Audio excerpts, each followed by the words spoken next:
There is a hidden path that few walk, a journey reserved for those who feel the weight of something greater, something beyond the ordinary. Those who walk this path know the feeling of being different, of carrying a sense of mission that others do not understand. But with this calling comes danger. The world is not kind to those who seek truth, and the mind itself is filled with traps, illusions that can consume even the most powerful souls. The chosen ones are not those who simply feel special. They are the ones who survive these traps, who transcend them, who emerge on the other side wiser, stronger, and truly free. The first trap is the illusion of arrival. Click subscribe to this channel to get more profound spiritual lessons.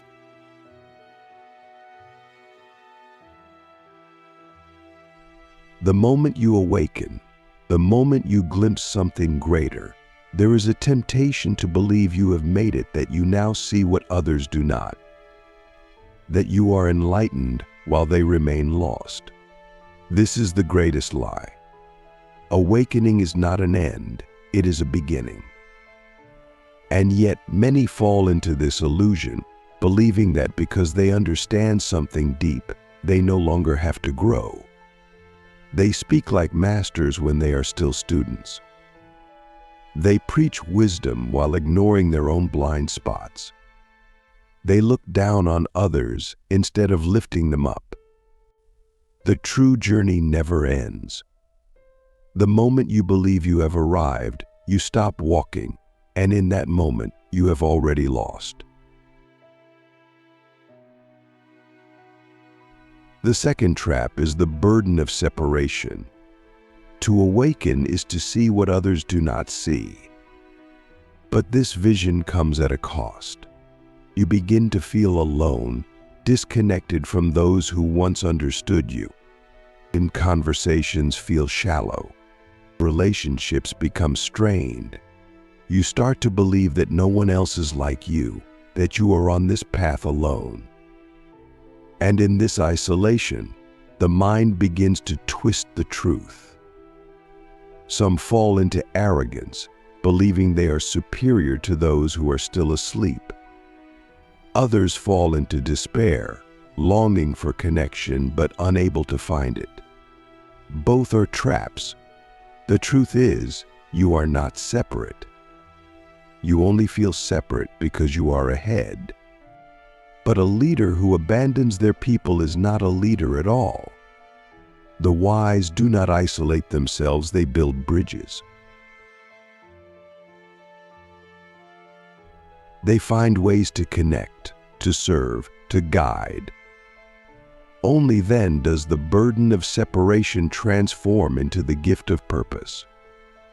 The third trap is the addiction to signs. The awakened mind begins to see patterns everywhere. Synchronicities appear. Numbers align. Events unfold in ways that feel too perfect to be random. And here lies the danger. The mind, hungry for meaning, begins to chase these signs instead of what they point to. Instead of walking the path, many become obsessed with the symbols along the way. They spend their days looking for messages, trying to decode hidden meanings, waiting for the universe to guide them instead of taking action. They become passive, believing that every little event is a divine signal, instead of realizing that true power comes from within. Signs are not the path. They are reminders. The moment you start chasing them, you stop moving forward. The fourth trap is the savior complex. When you see the truth, when you understand what others do not, there is a temptation to believe it is your duty to wake them up. You try to force people to see. You argue, you debate, you push. You believe you are doing good, but in reality you are just feeding your ego. The truth cannot be forced upon those who are not ready. Wisdom is not given, it is discovered. And those who try to save everyone often destroy themselves in the process. Not everyone wants to be saved. Not everyone is meant to walk your path. The true master does not convince, they embody. They do not preach, they live. And in doing so, they inspire those who are ready without ever needing to push. The fifth trap is the fear of losing the light. Once you taste truth, once you experience something deeper, you fear losing it. You cling to it. You try to keep the feeling alive, to recreate the moment of awakening, to stay in the high forever. But all things come in cycles. Growth is not constant, it moves in waves. Even the greatest masters have moments of doubt, moments of darkness. The trap is believing that darkness means failure, that losing the feeling means you have lost the truth.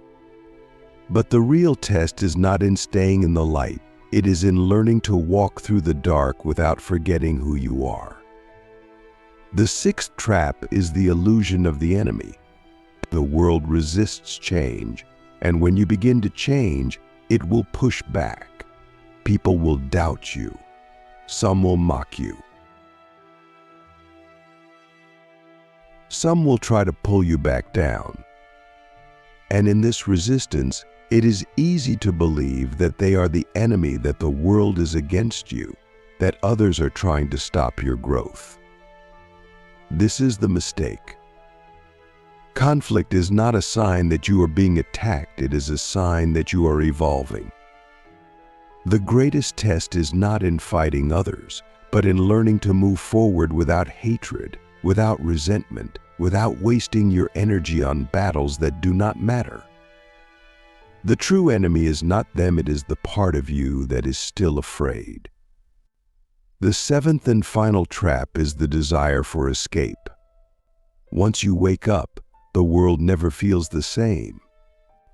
The systems, the rules, the illusions, it all feels so false, so hollow. And many, seeing this, wish to escape. They retreat from life. They abandon their responsibilities. They isolate themselves, believing that true wisdom means leaving everything behind. But this is not the way. The highest form of mastery is not in escaping the world, but in transforming it. To be spiritual is not to reject life, it is to embrace it fully, to engage with it, to bring wisdom into the chaos, to walk through the fire and remain untouched. These are the traps, the illusions that consume those who are not strong enough to face them. But those who see them, those who recognize them, those who move through them without falling, they emerge as something else, as true creators, as true guides, as those who not only awaken but who bring light into a world that desperately needs it. The hidden war between the ego and the soul, breaking free from the final chains. There is a battle happening inside every chosen one, a war most do not even realize they are fighting. It is not a battle against the world, against society, against those who doubt or resist your growth. It is far more insidious, more personal, more dangerous. It is the war between your ego and your soul. The ego is not your enemy, but it is a liar. It whispers stories that feel true, convincing you that your identity is real, that your thoughts define you, that your past and future are who you are. It builds a false self, a mask made of fears and desires, of achievements and failures, of opinions and external validation. And the more awake you become, the more desperate the ego grows. Because the moment you see it for what it is, its power begins to crumble.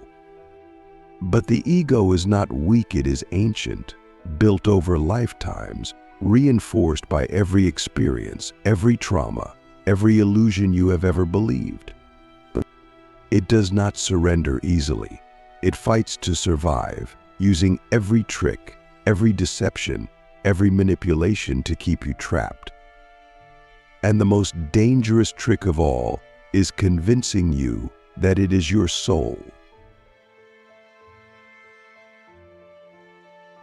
This is why the chosen ones suffer more than others.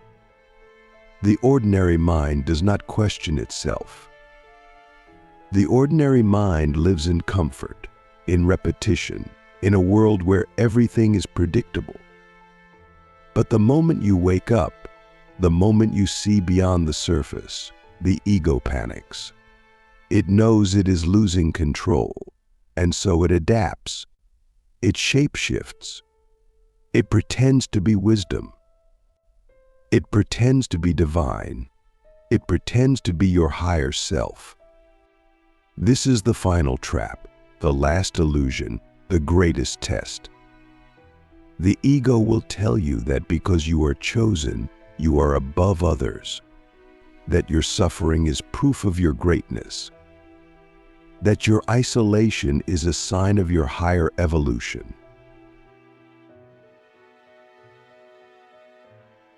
that your pain is a sacred burden only the enlightened can carry. And if you believe this, you are still its prisoner. Because all of these thoughts, all of these beliefs, they are chains. Golden chains, perhaps, but chains nonetheless. The soul has no need for superiority. It does not crave recognition. It does not seek meaning in suffering. It simply is. It moves without fear, without comparison, without the need to be special. The ego is the one that craves meaning. It is the one that fears insignificance. It is the one that turns spiritual awakening into another identity, another mask, another prison. And the only way to be free is to see this clearly. But seeing is not enough. Many have seen. You have escaped. Because the moment you try to destroy the ego, it fights back harder. The moment you try to silence it, it screams louder. And here is the paradox: the more you fight it, the stronger it becomes. Because fighting the ego keeps you trapped in its game. The real way out is not through battle. It is through surrender. Not surrender to the ego, but surrender to the truth. The truth that you are not your thoughts, that you are not your suffering, that you are not your identity, your past, your future, your name, your story, your beliefs. That all of these things are illusions, temporary, fleeting, unimportant. The moment you stop trying to control, to define, to attach, something shifts. The ego does not die. It simply loses its grip. It becomes quiet, like a shadow that no longer needs to dominate the light. And in that silence, the soul speaks. Not in words, not in thoughts, but in a knowing so deep, so absolute, that it cannot be questioned. This is where true power begins.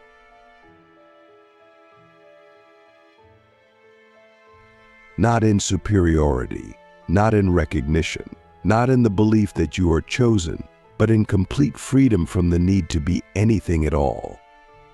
The universe does not care if you are special. It does not care if you succeed or fail.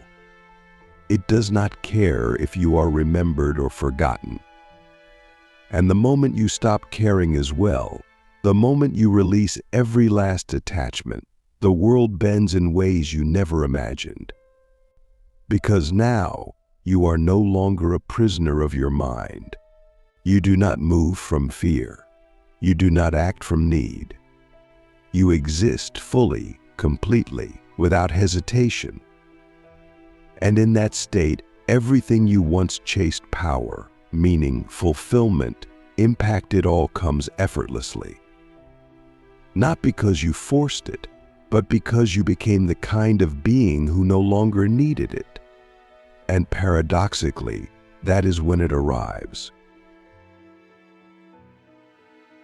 Most will never reach this level, not because they are incapable, but because they are unwilling to let go of the final illusion, the illusion of self. Even those who have spent lifetimes in spiritual practice, in meditation, in deep introspection, many of them still cling to the identity of being enlightened, of being wise, of being a teacher, a guide, a master. But the true masters are invisible. They do not seek followers. They do not seek recognition. They do not even seek to be understood. They move through the world like ghosts, leaving transformation in their wake without ever claiming credit. And those who are ready, those who have already begun to see beyond the final veil, they recognize them not by their words, not by their teachings, but by their presence. And so the question is not whether you are chosen. The real question is, are you willing to disappear, to let go of everything you think you are, to stop needing to be seen, to be validated, to be anything at all? Because that is the only true test. Everything else is just another game, another illusion, another trick of the mind. If you are ready, then stop waiting. Stop seeking. Stop searching for signs, for meaning, for confirmation that you are on the right path. There is no path. There is only this moment. And in this moment, you are already free. You always have been. The only thing left is to realize it. Beyond awakening, the final step that almost no one takes, there comes a point where even awakening is not enough. Even understanding, even wisdom, even deep spiritual knowledge, none of it is enough. Because all of it is still within the mind, still within the realm of concepts, of perception, of identity. People believe that enlightenment is the end, that once they reach a certain level of understanding, they have completed the journey. But this is the final deception. The greatest masters in history, the ones who truly transcended, they all knew one thing that most seekers never realize: awakening is just the beginning. Seeing through the illusions of the world, seeing through the ego, seeing through suffering, this is only the first step. The real step, the one almost no one takes, is dissolving completely. Not physically, not through death, but dissolving as an identity, as a person, as anything separate from existence itself. This is why so many remain trapped even after awakening. They still think of themselves as awakened. They still carry an identity of being wise, of being spiritual, of being someone who understands. But the moment you identify with anything, even enlightenment, you are still bound. The final step is terrifying because it means losing everything. It means losing not just attachments, not just desires, but the very concept of being someone at all. No more name. No more belief in being a person walking a path. No more distinction between you and existence itself. This is why the last step is the rarest. People want enlightenment, but they still want to exist as enlightened beings. They still want to keep a self, a mind, a presence that can be recognized. But true transcendence means even letting go of that. The great paradox is that the moment this happens, the moment you completely dissolve, you are more present than ever before, more alive, more real, more powerful. Because now there is no gap between you and reality. No separation. No thinking about what is happening just happening. No watching life just being life. Every action is effortless. Every moment is free. Every movement is aligned with the flow of everything, because there is no you to resist, no mind to interpret, no ego to filter. This is what the great masters meant when they spoke of total liberation. Not freedom from suffering, not freedom from the world, but freedom from the illusion of separation itself. And yet, even now, the mind resists. It wants to understand this, to turn it into knowledge, to hold on to it like another piece of wisdom. But that is still the mind clinging, still the ego trying to survive. The truth cannot be understood. It can only be lived. And the moment you stop trying to hold it, define it, explain it, that is the moment it takes over completely. But this requires the ultimate surrender. Not just of attachments, not just of desires, but of existence as a separate being. And very few are willing to do this. Not because they cannot, but because they are still secretly afraid. Afraid of disappearing. Afraid of losing themselves completely. Afraid of what happens when there is no longer a me at all.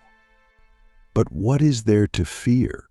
What have you actually been holding on to? A name? A collection of thoughts?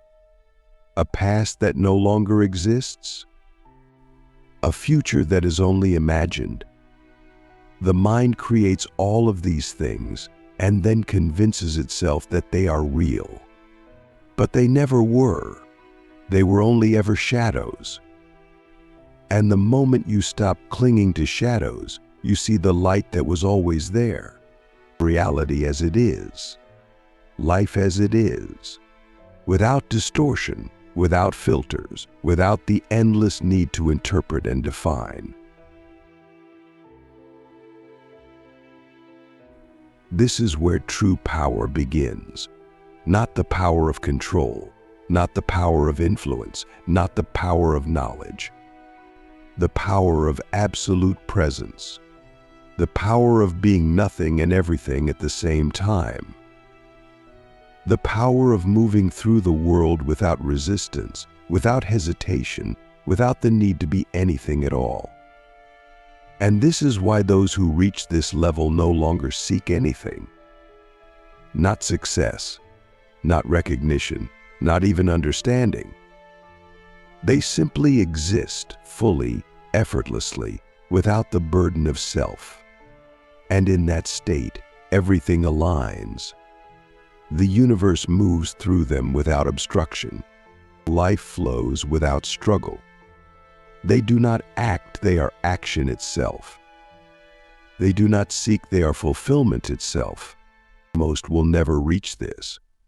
Not because it is difficult, but because it requires the one thing almost no one is willing to do: let go completely. Not just of attachments, not just of desires, but of everything. Of the need to be anything at all. And yet, this is the only true freedom. Everything else is still within the illusion, still within the mind, still within the endless cycle of seeking and never finding. So the real question is not whether you are chosen. The real question is not whether you are enlightened. The real question is, are you willing to disappear? Are you willing to let go of everything, even the idea of being someone who has awakened? Are you willing to stop existing as a separate self and simply become what you have always been? Because that is the final step. The step almost no one takes, but the only step that truly matters. There is nothing left to chase, nothing left to become, nothing left to seek. Everything you have ever wanted, everything you have ever believed would complete you, has always been an illusion. The final step is not about gaining something, it is about losing everything that was never real to begin with. And yet, the mind resists. It searches for some way to hold on, some way to make sense of the unknown, some way to survive. But that is the trap. The need to survive, to preserve a sense of identity, to maintain the illusion of control, this is what keeps people from experiencing what is actually real. Because the truth does not fit into the mind. It cannot be understood. It cannot be owned. It can only be lived by those willing to dissolve completely. This is why so few ever take the final step. They reach the edge, they see what is beyond, they feel the pull of something infinite, something beyond all limitation, all thought, all form, and they turn back. They turn back because they are still holding on, still afraid of what happens when there is no longer a self to experience anything at all. But what they do not realize is that the thing they are afraid to lose was never real in the first place. The identity, the name, the story, the past, the future, none of it was ever real. It was only ever a collection of thoughts, a construct of the mind, a temporary illusion pretending to be something solid. And once you see through it, once you realize that you never actually existed as a separate being, that you were never anything but the universe looking at itself, and the entire game collapses. But the collapse is not destruction. It is liberation. Because the only thing that dies is the illusion. What remains is what has always been there, the silent presence, the infinite awareness, the effortless existence that does not need a name, a purpose, or a story. And this is why the final step is the hardest. Because it is not a step forward. It is a step into nothing, into the unknown, into the space where there is no longer anyone left to experience, to interpret, to define. And yet, in that nothingness, there is everything. The paradox that cannot be explained, only lived. Most will never reach this. Not because it is difficult, but because they are still looking for something to hold on to. They still want meaning. They still want identity. They still want to be someone who understands. But understanding is another illusion. The moment you believe you understand, you have already lost. Because truth is not something that can be grasped, it is something that can only be lived. And the only way to live it is to surrender completely. Not just in thought, not just in belief, but in reality. And to let go of everything. To stop resisting what is. To stop separating yourself from existence itself. This is why those who have truly gone beyond are impossible to define. They do not fit into any category. They do not have a system, a method, a philosophy that can be packaged and sold. They do not speak of enlightenment as an achievement because they know there is no one to achieve anything. They do not claim to have answers because they know there are no questions. They simply exist, effortlessly, as life itself. And in their presence, something shifts. Not because they are doing anything, but because they are nothing. And in that nothing, there is everything. The world does not understand this. It looks for teachers, for gurus, for those who can explain, who can guide, who can give the mind something to hold on to.